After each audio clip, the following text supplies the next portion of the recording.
I'm Ashley Kyle. And I'm Bob Spicer. And this is your Lake of the Ozarks News Update, brought to you by Lake TV and LakeExpo.com, and sponsored by Alamo Arms and Quick Car in Osage Beach. And today we're going to be talking about a new boat race inspired by the Shootout. Parking worries along the Strip.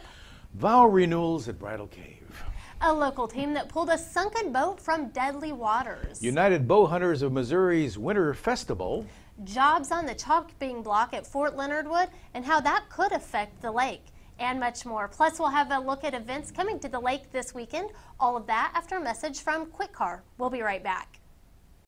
Your vehicle, it's part of who you are. It's your partner in weekday traffic and your passport to weekend fun. It's your sometimes office and your all-the-time concert hall. For all your vehicle is to you, isn't it time you did something for it too? Introducing the Quick Car Monthly Unlimited Wash Club. For only $20 a month, wash your car as often as you want. Enjoy significant savings and never worry if it's going to rain or not. Join the Wash Club today. Quick Car. Quick, easy, and professional every time. Every February, the Bridal Cave in Camdenton holds a very special event for couples who want to renew their wedding vows. And Lake TV was there. The renewals we do every year in February, the Sunday before Valentine's Day or on Valentine's Day. They get to renew their wedding vows. We have a photographer that takes a picture of them. They'll get an 8x10 wedding portrait. They get a lifetime pass to the cave. They get flowers for the bride. This year we're having chocolate dipped strawberries, and they get a bag full of discounts and coupons for area businesses. It's all free. Some couples have come to the Bridal Cave for a number of years to renew their vows, like the Ebers from Osage Beach. How long have you been married? 35 years yesterday. Wow. Do you come down every year to renew your vows? We have about, I think we missed one last year. Other couples are sort of newlyweds, like the Blankies from Iowa. Got married in 888, renewing our vows today on the 8th in Bridal Cave. The bonds of matrimony seem to be alive and well at Bridal Cave, as evidenced by the number of couples who've been married there over the years, and the number of couples who renewed their vows this year.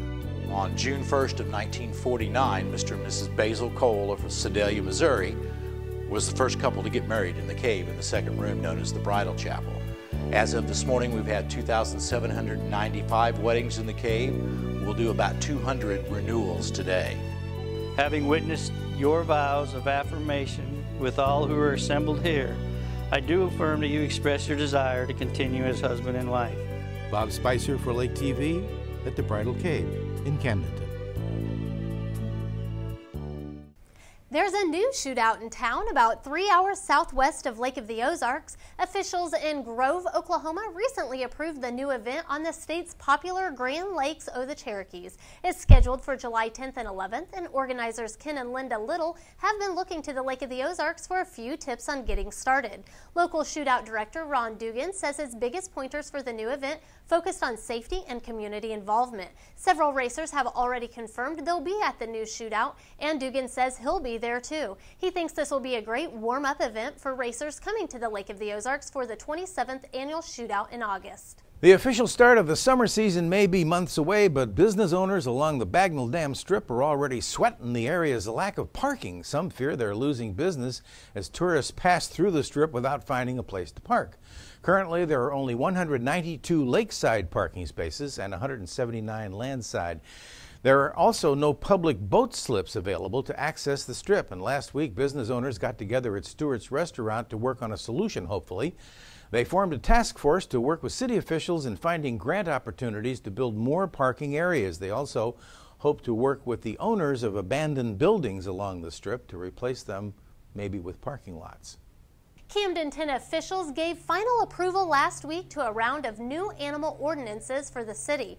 The new laws will allow residents to own a pit bull. The breed had been banned in the city until now. Tougher regulations were put in place for pet owners across the board regarding fences, restraints, and sanitary conditions. To view all of the laws in the book for Camdenton, check out the city's app called E-Code Search. You can find it in the App Store. And speaking of apps, there's a new app for your smartphone that could help make Camden County a little safer. The web-based app called SafeTown makes it easy for citizens to report things like traffic incidents, animal issues, suspicious activity, roadway hazards, stuff like that, to the Sheriff's Office. Check it out at the Camden County website. A recovery crew from the Lake of the Ozarks fought a deadly current over the weekend as they pulled a sunken boat out of the Gasconade River. On January 30th, 2 men were driving a John boat up the river when it capsized, and one of them was killed. On February 7th, Lake Tow and Atlantis Dive and Dock Salvage headed to the scene to raise the boat from 12 feet of water. Captain Charles Meyer said the crew battled the swift current for 8 hours, nearly losing diver Tim McNitt and almost capsizing the boats twice. They finally brought the 17-foot boat to the surface and delivered it to the Missouri State Patrol for examination. Meyer said the job took a total of 13 hours because of the fast current. He said the same job at the Lake of the Ozarks would have taken less than 2. Thankfully, everyone made it home in one piece. Well, the U.S. government is considering cutting Fort Leonard Wood's population in half. Last week, Joe Driscoll reported on the situation at Osage Beach City Hall. Driscoll is the executive director of the Sustainable Ozarks Partnership and the Leonard Wood Institute. He said a federal commission has proposed cutting 5,400 jobs from the 9,100 at the Army base. Driscoll says the effect would probably be felt across all of Missouri and certainly here at the lake.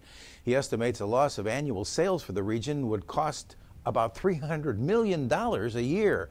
Driscoll and others are hoping to rally the troops across Missouri to show up at Fort Leonard Wood's Nutter Field House for a public listening session. That's on March 2nd at 5:30. Leaders from Washington will be there to receive feedback from the public, and Driscoll says if Missourians make a strong showing, it could result in fewer personnel cuts.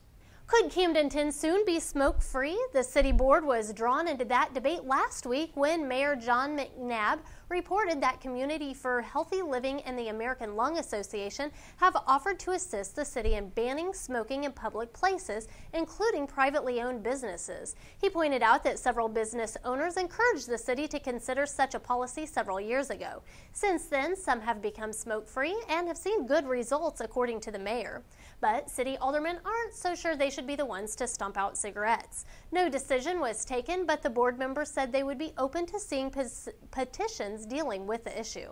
After serving Camden County in many roles, Emergency Management Director John Page has retired. Page says recent budget cuts would make his department difficult to run. These cuts were approved by the Camden County Commissioner, and Commissioner Cliff Luber says he sees them differently.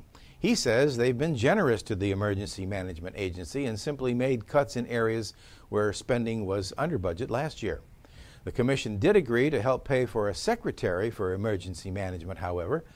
That's a role the office has never had before, but Page says the cuts to his general budget were too severe, and so he's resigned. And the county has hired Ron Gentry to fill his role. The fate of South Elementary School in Morgan County is still unclear after some citizens say they oppose a change that would convert the campus to a preschool. Parents say they worry preschoolers would have too long of a bus ride home. Some argue if the district were enforcing its current boundaries, the current enrollment problems wouldn't be an issue. The decision whether to begin strictly enforcing those boundaries or to convert South School to an early learning center is still up in the air. That's the news. Now a feature from the United Bow Hunters of Missouri Festival after a message from Alamo Arms, and then it's some more events coming to the lake this weekend. Need ammo? Remember the Alamo. Looking for handguns, rifles, shotguns, ammo, or reloading components? Remember the Alamo. Alamo Arms in Montreal has a huge selection of new and pre-owned firearms and accessories like scopes, powders, and primers, hunting permits, and of course, ammo.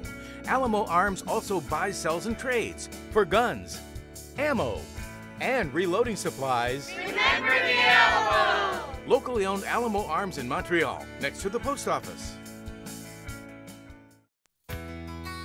The shirt says it all, and crossbow hunter enthusiasts need not apply, as the Country Club Hotel and Spa in Lake Ozark hosts the United Bow Hunters of Missouri Annual Festival. Organization Vice President Brian Peterson. Well, bow hunting in general, I think, is more popular. What we have issues with sometimes is the technology is overpacing the actual hunting aspect. In what way? Well, of course, with the introduction of compounds, which is great and everything, but now it's all about bells and whistles. And this year we're combating the introduction of crossbows in the archery season. The vendors were busy at the festival, showing what's new in bow hunting and custom accessories, like handmade arrows and crafted leather quivers. There were silent auction items, custom bows, even an area where one could test out a new bow. The United Bow Hunters of Missouri Festival is a time for gathering. It's a good way to meet old friends and meet some new friends, introduce people to bow hunting and archery. If people are here are generally interested in archery, they want to come check it out. But it's a good venue to get our members from across the state together. For Lake TV, I'm Bob Spicer. Who done it?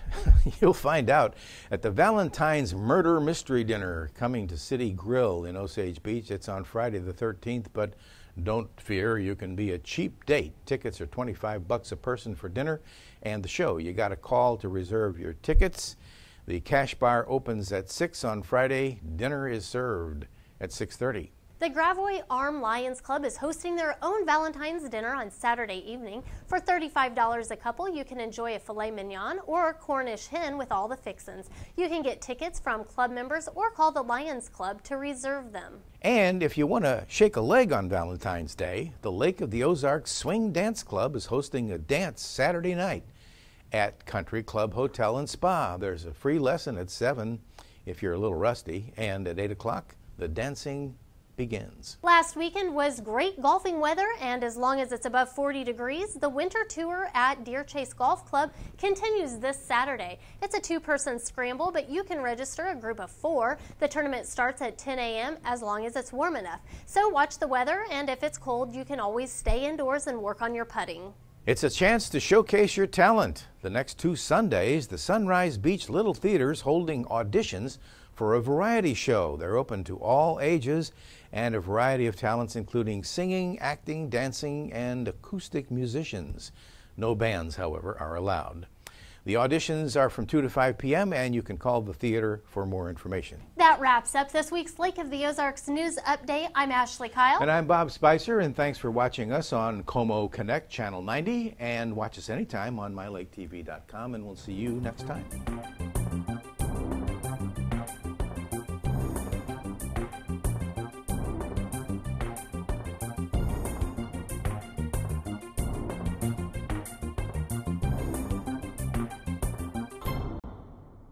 Welcome to Lake of the Ozarks. You're watching Lake TV, your visitor information station.